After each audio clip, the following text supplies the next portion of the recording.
Assalamualaikum warahmatullahi wabarakatuh. Terima kasih atas kesempatan yang telah diberikan kepada kelompok 8 yang beranggotakan 2 orang atas nama Nur Abni, saya sendiri, dan teman saya Nur Satmawani. Untuk memaparkan atau menjelaskan peranan guru terhadap teori behaviorisme dalam bentuk PPT atau PowerPoint yang berbentuk video. 1. Mengapa guru perlu mempelajari teori belajar? 2. Hal yang perlu diketahui dalam teori belajar. 3.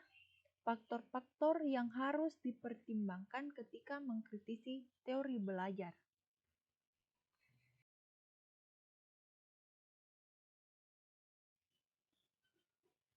Pengertian teori belajar secara umum. Teori belajar sendiri didefinisikan sebagai metode yang menggambarkan bagaimana seseorang melakukan proses belajar.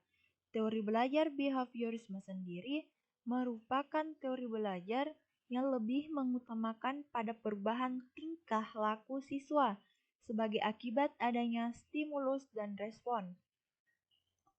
Peran dalam proses pembelajaran, baik formal, informal, maupun non-formal. Teori pembelajaran memiliki peran yang penting. Teori pembelajaran akan menentukan bagaimana proses pembelajaran itu terjadi. Sebelum merancang pembelajaran, guru harus menguasai sejumlah teori tentang belajar.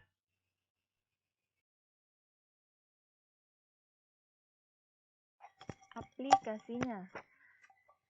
Hal-hal yang harus diperhatikan dalam menerapkan teori behaviorisme, ada ciri-ciri kuat yang mendasarinya, yaitu mementingkan pengaruh lingkungan, mementingkan bagian-bagian, mementingkan peranan reaksi, mengutamakan mekanisme terbentuknya hasil belajar melalui prosedur stimulus respon, mementingkan peranan kemampuan yang sudah terbentuk sebelumnya, mementingkan pembentukan kebiasaan melalui latihan dan pengulangan.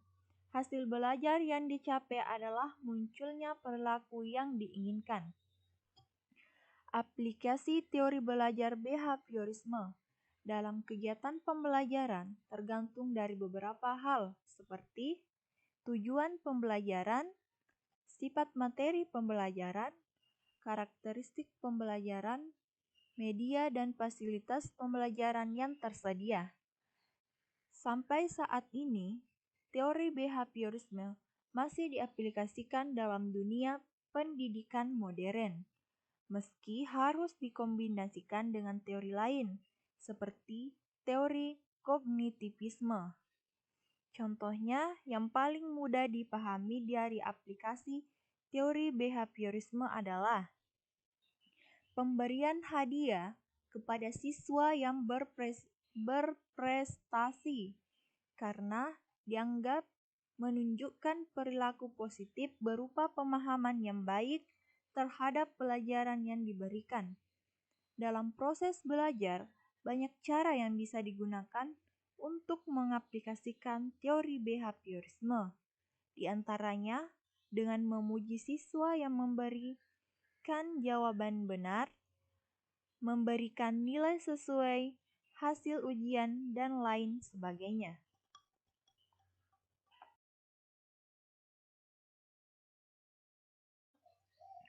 Mengapa guru harus perlu mempelajari teori belajar? Teori pembelajaran akan menentukan bagaimana proses pembelajaran itu terjadi. Sebelum merancang pembelajaran, guru harus menguasai sejumlah teori tentang belajar. Penguasaan teori ini dimaksudkan agar guru mampu mempertanggungjawabkan secara ilmiah perilaku mengajarnya di depan. Melalui teori-teori pembelajaran ini, guru akan memahami berbagai cara bagaimana peserta didik belajar dan seterusnya menghubungkan prinsip dan hukumnya dengan teknik mengajar untuk mencapai pembelajaran yang berkesan.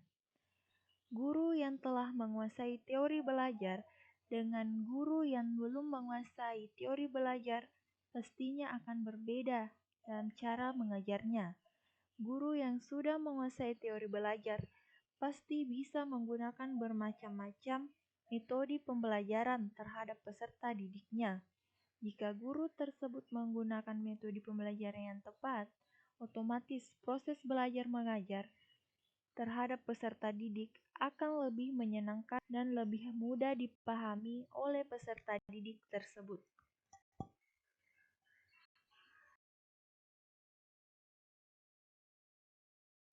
Hal yang perlu diketahui dalam teori belajar. Yang perlu diketahui: 1. Konsep dasar teori tersebut beserta ciri-ciri dan persyaratan yang melingkupinya. 2. Bagaimana sikap dan peran guru dalam proses pembelajaran jika teori tersebut diterapkan. 3. Faktor-faktor lingkungan, fasilitas, alat, dan suasana. Apa yang perlu diupayakan untuk mendorong proses pembelajaran? 4. Tahapan apa yang harus dilakukan guru untuk melaksanakan proses pembelajaran? 5. Apa yang harus dilakukan siswa dalam proses belajarnya? Apabila hal ini tidak diketahui, maka proses pembelajaran tidak akan terlaksana sesuai dengan teori belajar. Karena tanpa mengetahui beberapa hal penting di atas, menerapkan proses belajar sesuai teori belajar tidak akan terlaksana dengan baik dan nyaman. Seperti guru tidak tahu bagaimana sikap dan peran yang harus dilakukan dalam proses pembelajaran, tidak tahu bagaimana metode yang dilakukan dalam proses pembelajaran, metode apa yang akan digunakan, dan tidak tahu apa yang harus dilakukan peserta didiknya dalam proses pembelajaran.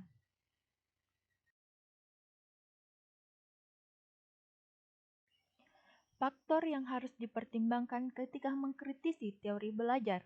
Yang pertama, mengenali tokoh, perjalanan hidup dan proses akademik yang ditempuh, serta perjuangan yang ditempuh untuk menelurkan teori belajar yang dikemukakannya. 2. Memahami konteks generasi, situasi zaman, atau tahun yang melatar belakangi peristiwa kelahiran teori-teori belajar tersebut. 3. Proses kekinian dari teori tersebut dan perkembangannya.